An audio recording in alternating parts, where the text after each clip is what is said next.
অসমৰ কৰ্মচাৰীবিলাকৰ পেঞ্চন নিদিবৰ কাৰণে সিদ্ধান্ত লৈছে। নতুন পেঞ্চন স্কিমলৈ আহি গৈছে। এতিয়া কোনো স্থায়ী পেঞ্চন, পুৰণি পেঞ্চন ব্যৱস্থা নাই। অথচ এজন কৰ্মচাৰীয়ে অতি কমেও 20 বছৰ, 25 বছৰ, 35 বছৰ চাকৰি কৰে। আমি 5 বছৰৰ কাৰণে কেৱল MLA হওঁ।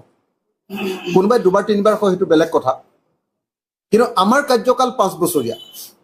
আমি এই 5 বছৰীয়া কাৰ্যকালত এজন চাকৰিয়ালতকৈ দৰমহাও বেছিকৈ পাওঁ, আৰু তাৰ পাছত গোটেই জীৱনৰ কাৰণে আমি পেঞ্চন আৰু ফেমিলি পেঞ্চনো পাওঁ। এতিয়া যদি এজন কৰ্মচাৰীক আমি পেঞ্চন নিদিওঁ, সেই বিধায়কজনে কেনেকৈ আমি আমাৰ ফেমিলি পেঞ্চনো ল'ব পাৰোঁ আৰু কেনেকৈ আমি বাৰম্বাৰ পেঞ্চন বৃদ্ধি কৰি থাকিব পাৰোঁ।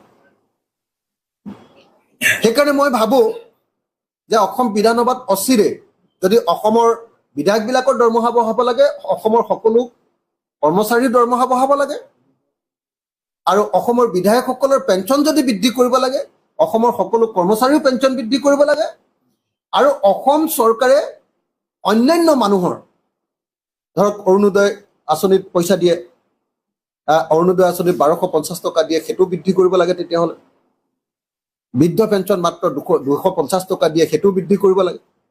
বিধৱা পেঞ্চন মাত্ৰ 300 টকা দিয়ে, সেইটো বৃদ্ধি কৰিব লাগে।